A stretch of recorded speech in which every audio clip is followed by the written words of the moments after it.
Hi everyone, Linda here to share with you today a really quick little project for Father's Day. So often we forget that about those fathers, they like to have these homemade things too, and we do so much for our mothers and aunts and, Easter and all the Christmas and whatever, but fathers have a very special place too, so we're going to do something that I think is a little bit fun. This is actually the finished project that we're going to do. It was made on, this one was actually, we're going to do it on a Janome M17. And what this particular one is just a little tote or a little tray that's made out of fabric. And this was made from the Southwest. You can see it's got the little Arizona. In fact, the idea came from a really great, and I have her little card here because I wanted to share with you.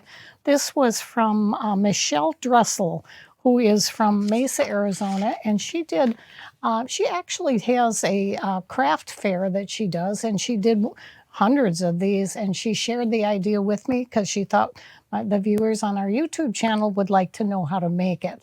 I think you can make this in less than an hour. I don't think you'll have any trouble. I'm going to put the instructions for the cutting the pieces. There's just two pieces for, this is the one I'm going to make today to show you. This is a nice bright blue. I thought fathers would like something like that.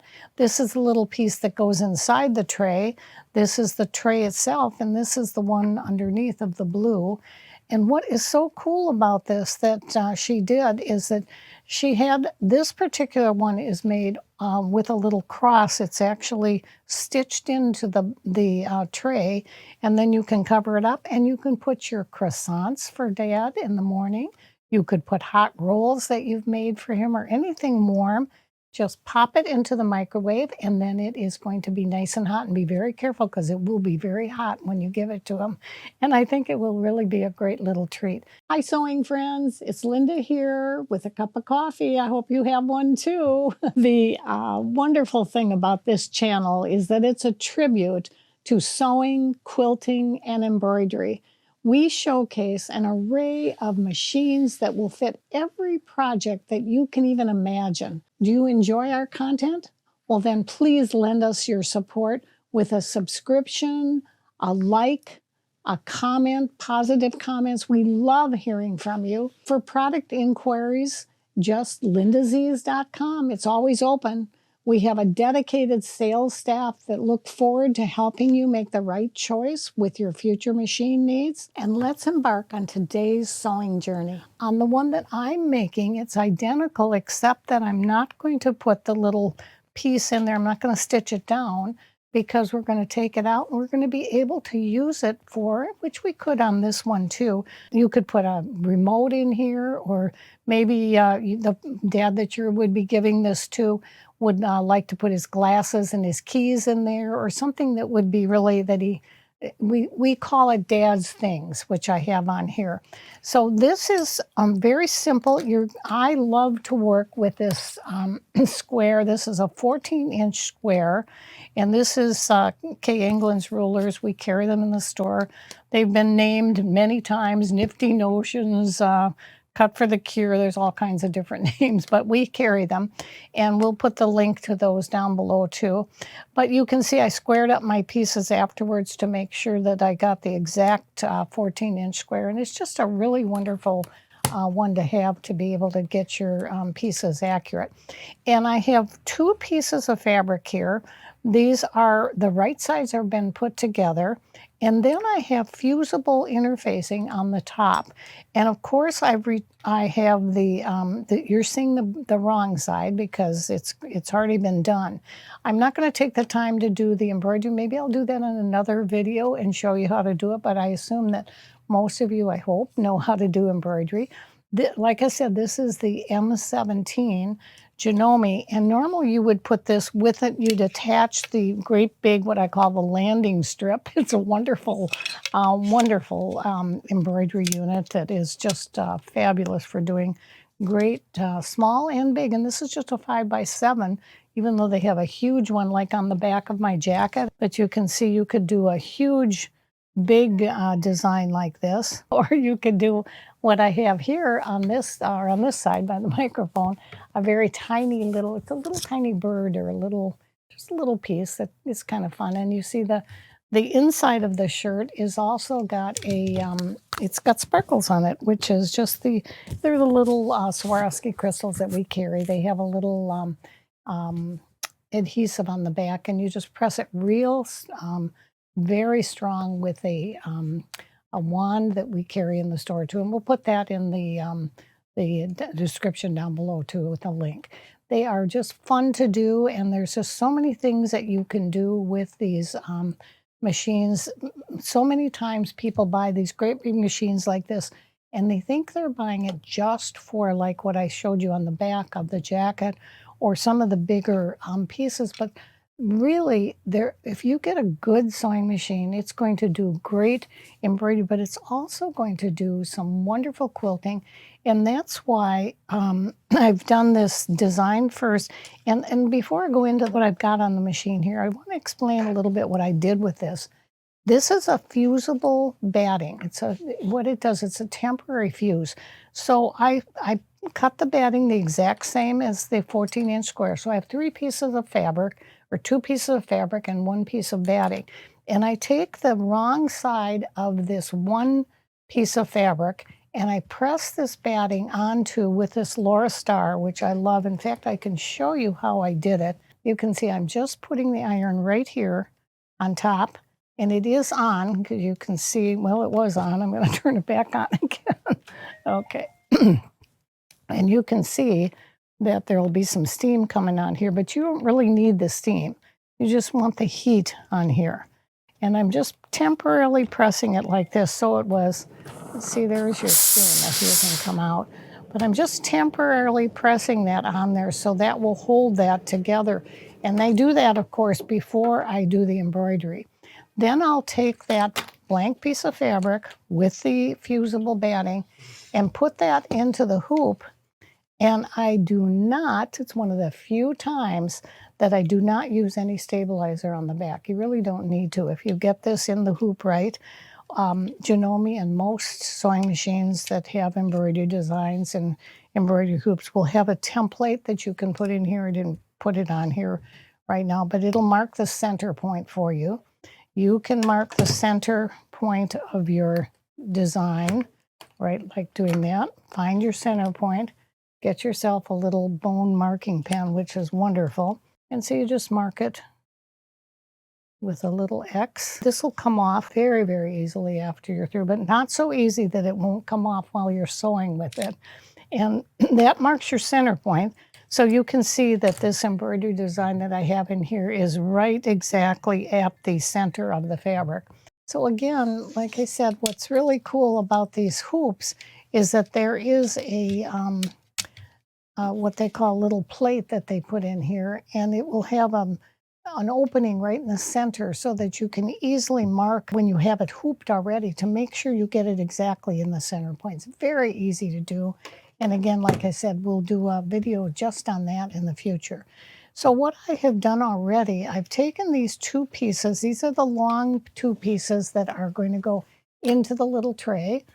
And then I have, and you want to start on the side, not at the end, definitely not at the corner. Why wouldn't you start at the corner? Because you want to be able to clip that corner so it'll turn nice. So because we're going to have these pieces were just like this. They were 2 pieces together, and then and long, of course, and then there was a piece of fusible batting that I adhered to one of the pieces. The batting's on the outside, and the 2 pieces of fabric are the right sides together, as you can see here. Now, I'm going to ask you a little test question. When I did that, and I did this sewing, well, I can show you on this one. I'm going to sew this one together for you. This is the bottom of the actual piece of the tray. How would I do this? Would I do the fusible batting up, or would it be down here?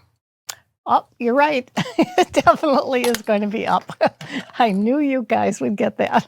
So I am going to start sewing, and I'm going to show you what I've got on here. You can see that I have something that is just marvelous on here. It's called the HP plate. And when I lift this foot, I'm going to show you how it's so. you can see, in fact, you know what? It's so easy to do that I'm just going to lock this. Look at how quick this is to take the foot off. I'll take it out and show it to you real up close. And what is so wonderful about this plate, you can see there's an HP that's right here in the corner, but look at the actual little round hole. And look where it is. It's not in the center like a straight stitch plate. It's not over to the right. It's right here on the left.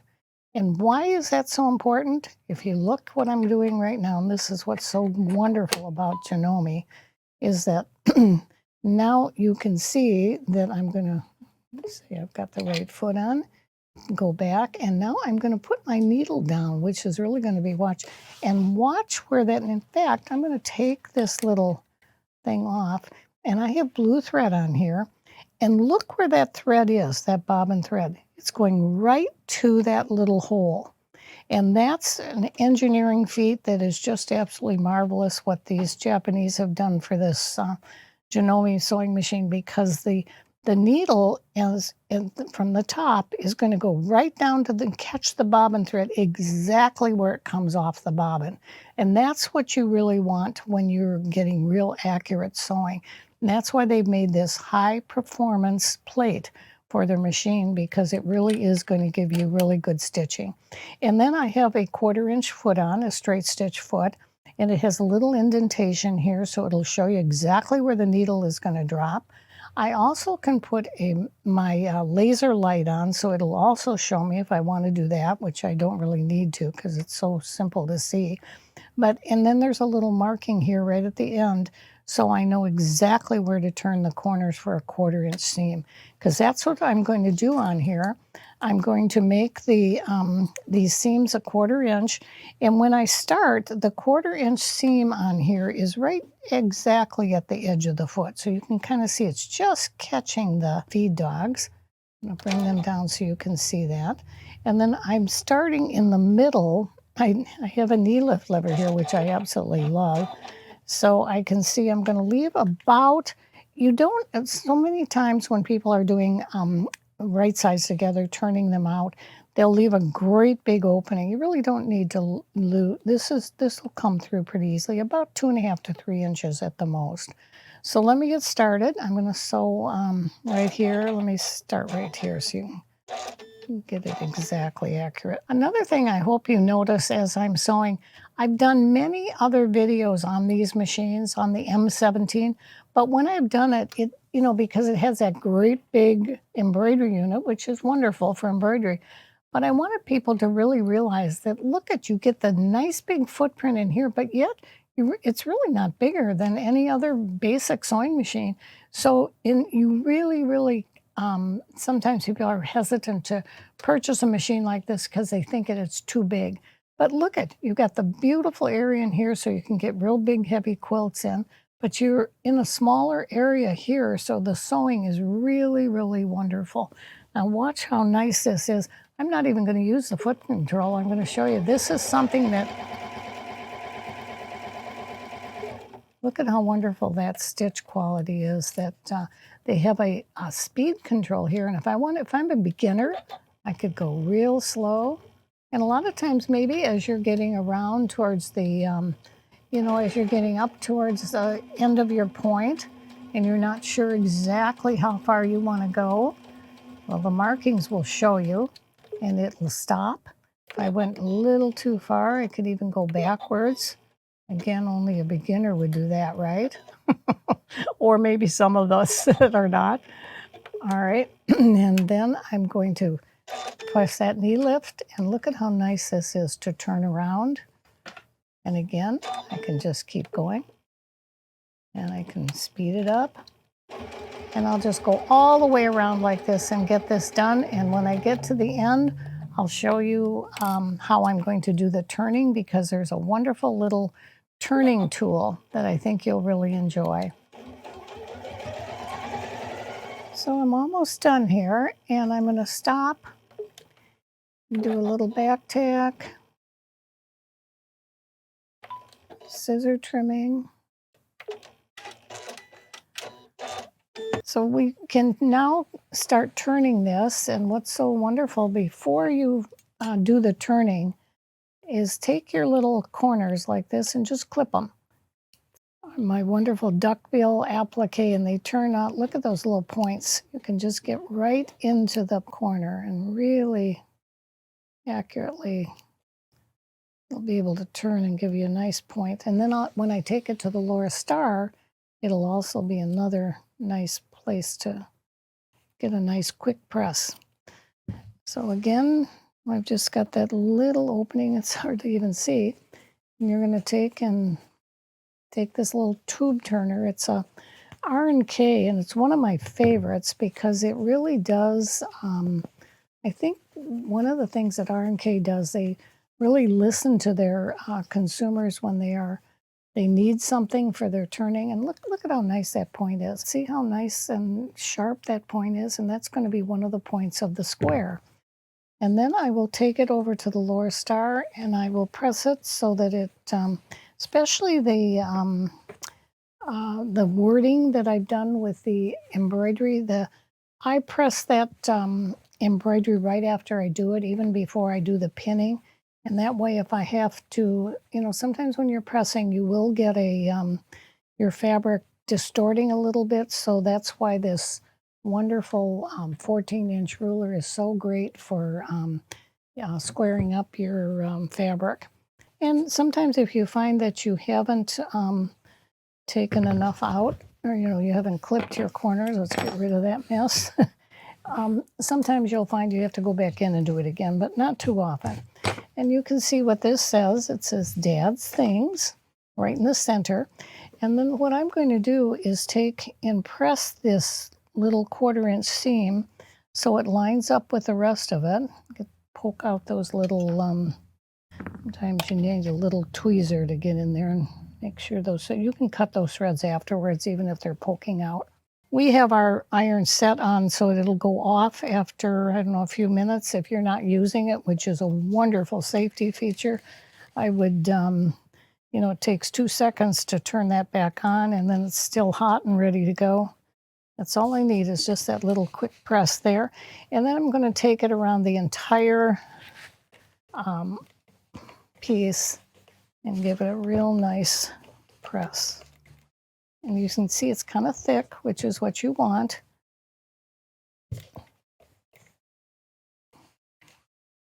All right, and we can take it to the machine. And you want to start with your seam right before the opening. I like to get quite close to it, and that's where these little tiny clips, I don't know if you noticed, I've been using a few of them.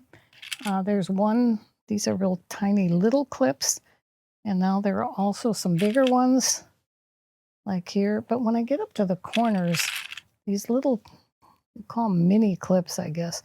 And I've told you many times, I'm sure everybody knows this, the flat side goes against the machine that you're sewing. So let's get in here, and we've got this nice HP plate on, so it's in the right spot.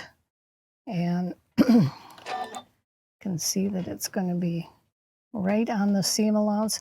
I like to get as close to the seam allowance as I possibly can. Now, because I am going to do a little reverse here just to make sure I could do a little knot, but I like the reversing better. I'm doing very short little speed control here, and I would definitely I'm just doing it slower because I want you to be able to see it. Normally I would go like this, but see how much control you have? That's what's so beautiful about a machine like this. And then what I'll do is I'll continue sewing all the way around. So again, you can see that this is going to be a very fast, simple project for you. Let me go a little faster here and do the corner so you can see exactly what I'm doing. And if at any time you're unsure, either if you have a machine like this, you bring it down to the 1 stitch at a time. You can see this is very, very much in control. And you'll watch for that 1/4 inch when you come to the edge. It'll show you right here. It's the marking right on the foot. Sometimes it's a little hard for you to see it because, again, there's light shining on here.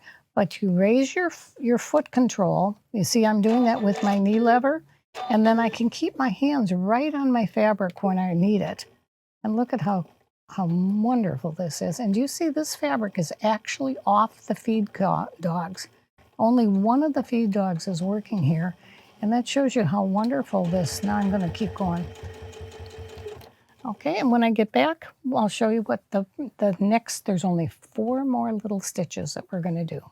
And here we are again at one of our corners, and we're coming back down to the place where we started. So of course, I do want to make sure that the stitching, the straight stitching, is going to line up exactly with the straight stitching that I already did.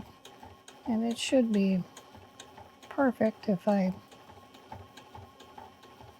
lined it up the way I think I did, which is, there we go. And I go a little bit beyond, and then I will stop it and maybe do a little reverse.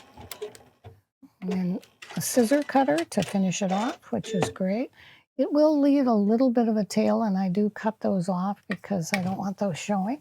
So here is the back of this, and again, you could go ahead and press this again just to make sure that it has a little bit of steam on it. I usually try to do this like this first because then it takes all the water out of the hose, and you won't get any water on your garment.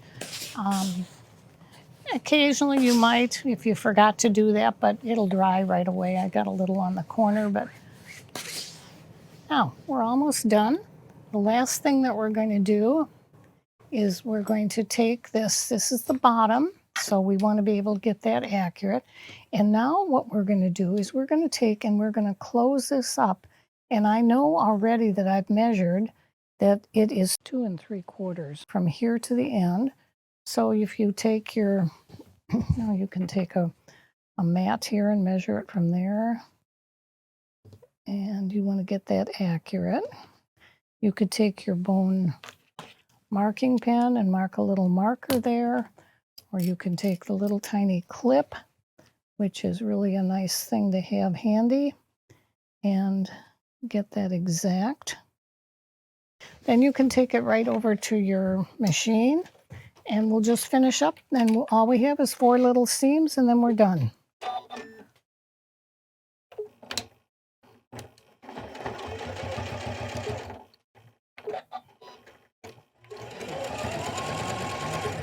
So we're about done here at the last little corner. Use your thread cutter. I like I said, to clip those, and now we're all set and ready to go with Dad's things. Okay, so you have a little tray. You can use it, like we said, for, say these were his things. You can put them in there. Or you can go ahead and put your little warmer in here. And again, I'm not going to tack this down like I did this one, because this is strictly for microwave, although we probably could use it for the other things too. But the big thing that I wanted you to see is a simple, quick little project that I know every one of you can do. I'd love to hear your comments if any of you have made this, if you are thinking about doing it for Father's Day. Again, you could use this for all kinds of gifts, a birthday gift or whatever. So enjoy the day. Let us hear from you, and hope to see you next Thursday. Thanks, everyone.